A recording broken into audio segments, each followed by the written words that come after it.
Que a graça do Senhor Jesus Cristo, o amor de Deus Pai e a comunhão do Espírito Santo seja com cada irmão, irmã, também com cada visitante que nos honram com a sua presença aqui em nosso culto. Convido a todos a abrirem as suas Bíblias no Evangelho há pouco lido, Marcos capítulo 6. Nós queremos dar um destaque aos versículos 49 e 50. Eles, porém, vendo-o andar sobre o mar, pensaram tratar-se de um fantasma e gritaram, pois todos ficaram aterrados à vista dele. Mas logo lhes falou e disse, tende bom ânimo, sou eu, não temais. Que Deus abençoe o meditar dessa palavra em nossos corações, assim como nós estamos, curvemos nossas cabeças e elevemos ao Senhor nossos corações em oração. Querido Deus, é o momento de Tu falares com cada um de nós a partir de agora. Queremos pedir, Senhor, a iluminação do Teu Santo Espírito, para que a nossa mente seja aberta, nosso coração também. E assim o Teu Santo Espírito possa agir, dando-nos a alegria, renovando-nos a esperança e a certeza da vida eterna. Fala, Senhor, que o Teu servo e Tua serva ouvem. Amém. Querida igreja, muita calma nessa hora. Eu não sei se vocês sabem, mas essa força de expressão, ela já inspirou muitos autores e compositores. Inclusive nós temos músicas populares com, digamos, com essas palavras, muita calma nessa hora. Soube também que existe um filme com esse título, muita calma nessa hora. E aí então nós pegamos essas palavras, as separamos, e sobre elas hoje queremos refletir, porque além de ela servir de inspiração para compositores, para roteiristas de cinema, essas palavras também elas nos ajudam a acalmar corações, provavelmente os nossos corações esses temerosos, atribulados e machucados.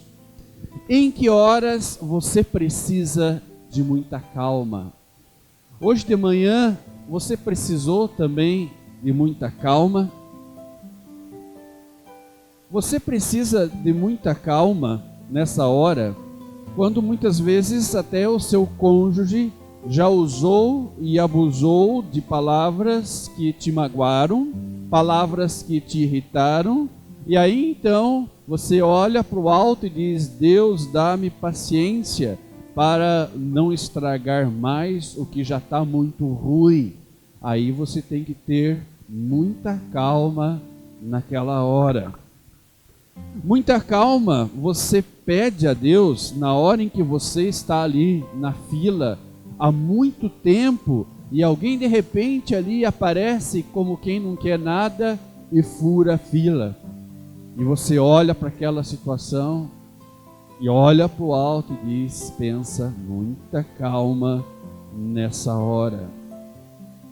Muita calma nessa hora você pede quando você está sempre prestes a perder o controle, ou já perdeu esse controle diante de uma situação que lhe é adversa.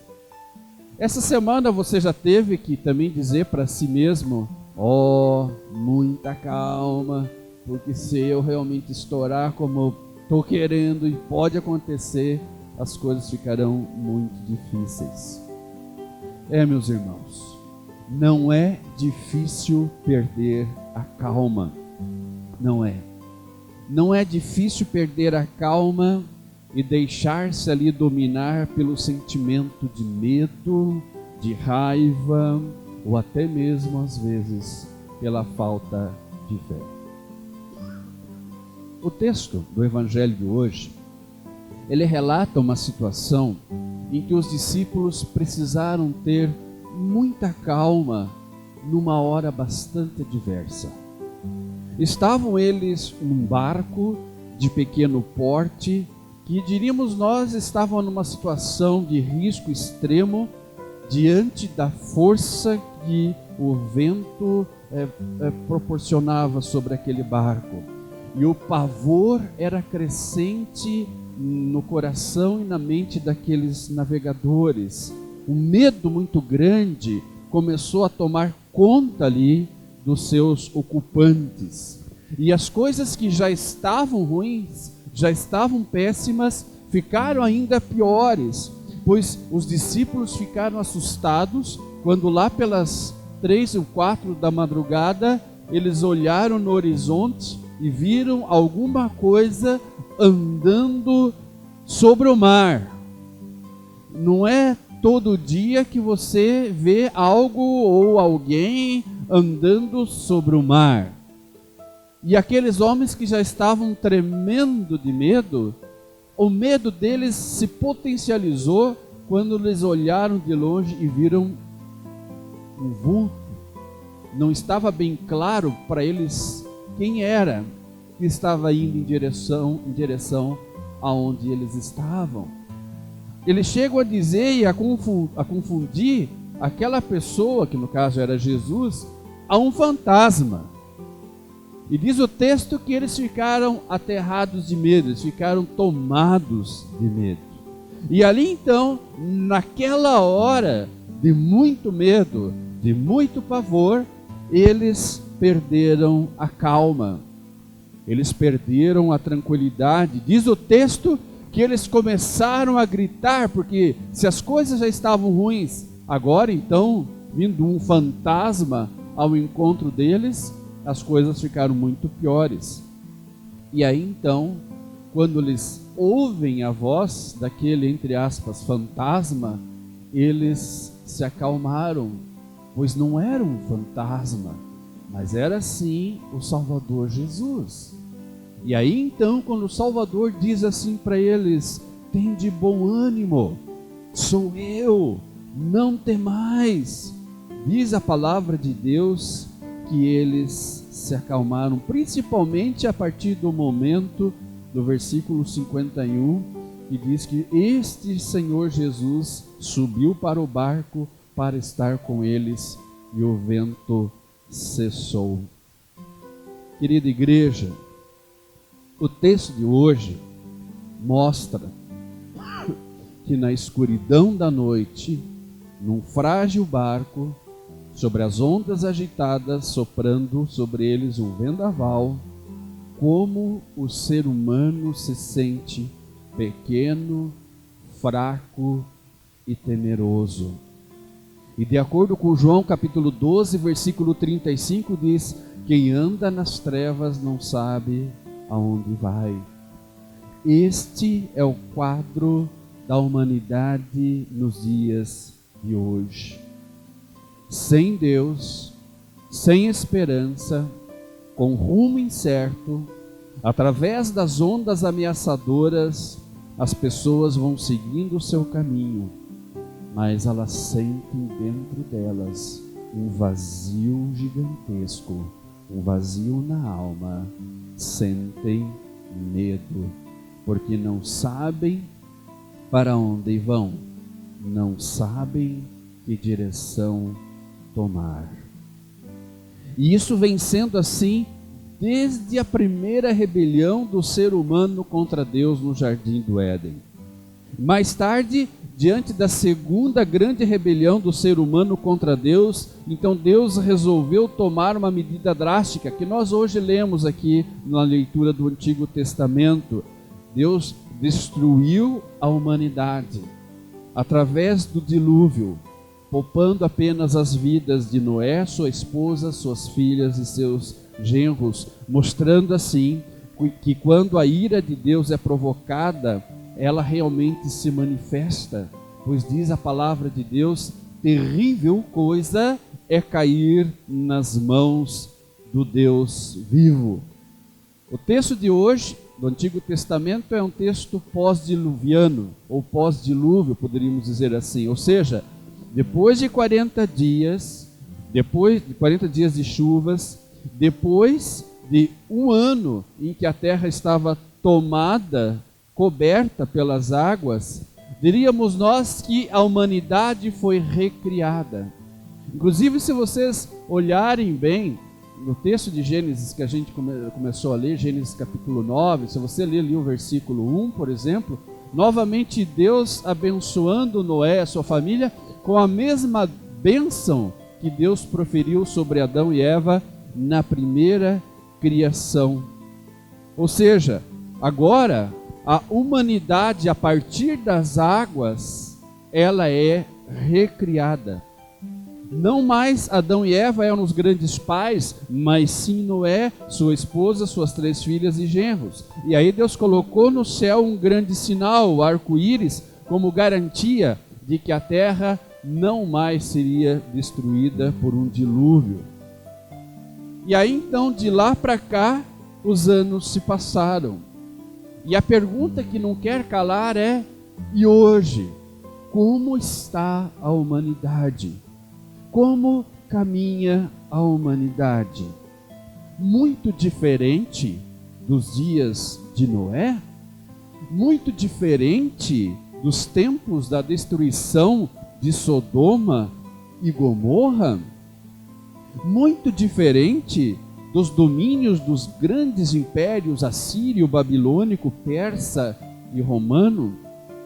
Será que o mundo de hoje está muito diferente dos tempos das 2 grandes guerras mundiais que ceifaram a vida ou as vidas de milhares e milhares de pessoas?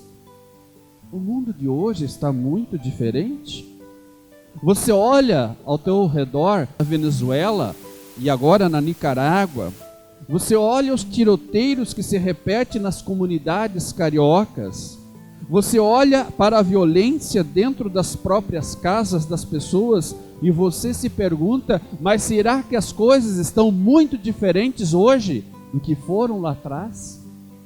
O ser humano está muito diferente? Será que Deus está disposto a dar uma terceira oportunidade? Sim, terceira. A primeira foi justamente criou Adão e Eva, né? Aí o pecado, logo na sequência, com o passar dos séculos, se espalhou de tal forma, e aí Deus diz: eu vou acabar com a humanidade, eu vou só deixar sobreviver Noé e seus familiares. E aí então Deus recria a humanidade a partir das águas, prefigurando o batismo, inclusive como diz lá na carta de Pedro. E aí então a humanidade é recriada a partir das águas. Será que em algum momento Deus diz que nós teremos uma terceira chance? A humanidade terá essa terceira chance? E a resposta é não. E do jeito que as coisas estão caminhando, nós chegamos realmente à conclusão de que o fim não está distante. O mar onde o nosso barco está navegando está extremamente revolto. Teríamos todos os motivos para, a exemplo dos discípulos de Jesus, perdermos a calma. Você olha à tua volta, você vê situações horrorosas que você, quem sabe, nunca imaginou na sua vida presenciar. E aí você vai observando que muita gente está se perdendo. E muita gente, inclusive, já tomou a decisão, diante da realidade que a cerca, tomou a decisão de largar a própria fé. E meus irmãos, e se nós não tivermos muita calma nas horas dos ventos contrários, realmente nós poderemos perder a cabeça. Nós poderemos perder coisas preciosas, valores que nos ensinaram, que nossos pais e antepassados nos ensinaram. Nós podemos e corremos o sério risco de a qualquer momento perdermos a fé. Eu não sei que situação que você está vivendo agora, mas é uma situação provavelmente em que exige muita paciência, muita calma nessa hora. E a calma, ela só vira uma realidade na vida das pessoas na hora em que elas realmente percebem que Jesus está no barco com elas, que elas não estão sozinhas. Muitas pessoas perdem a calma nas muitas horas em suas vidas porque deixaram de perceber a presença de Jesus. E aí o desespero, o pânico toma conta. Muitas pessoas confiam apenas no barco onde elas estão, ou seja, e o barco ali representa aquilo que para elas materialmente oferece uma certa segurança, mas às vezes a força da ventania, dos ventos contrários, a força desses ventos é tão intensa que não são os nossos bens que nos permitem permanecer em pé. E às vezes então o barco não dá conta de manter o seu rumo, e aí então vem o pânico, vem o desespero, que tomam conta das pessoas, e as pessoas então vão ficando presas fáceis para qualquer um que oferece ajuda. Vem alguém e diz: olha, faça tal coisa, faça tal simpatia, que vai resolver. E a pessoa: vou tentar, né? Mal não faz, né? Vai que cola, né? E vai e faz. Daí vem uma outra pessoa e diz: olha, na minha igreja, se você for lá, acabaram-se os seus problemas. As igrejas tabajaras, né? As igrejas que promovem o fim de todos os problemas, de todas as enfermidades, agora acabaram-se os seus problemas. E a pessoa então vai iludida: opa, nossa, não é mesmo? Se eu mudar de religião, mudar de igreja, acabaram-se os meus problemas. Presas fáceis, irmãos. Presas fáceis diante de lobos disfarçados de ovelhas. Portanto, quando o vento vem com toda a força sobre a tua vida, olhe no horizonte e você realmente verá Jesus vindo ao seu encontro. Não é um fantasma, não, é Jesus, aquele que lá na cruz morreu por você, aquele que lá na cruz deu a vida dele para nos salvar, nos perdoar de todos os pecados. Ele é real, ele é palpável, e ele veio a nós e vem sacramentalmente na sua ceia, na Santa Ceia que ele instituiu.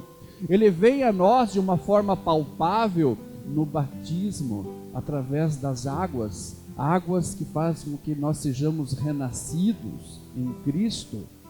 Então, meus irmãos, somente quando Jesus está no barco conosco, nós podemos ter mais calma e muita calma. Somente quando isso acontecer, porque somente Jesus pode socorrer as pessoas em suas angústias, seus medos, suas dores, seus conflitos, seus traumas, seus complexos, suas dores, seus medos. Jesus está dizendo hoje para você que veio nesta casa de Deus, quem sabe com o teu barquinho já à deriva, quem sabe com o teu coração doendo de tantas angústias e medos, esse Deus está dizendo hoje assim para você: muita calma nesta hora, tem de bom ânimo, sou eu, não temais.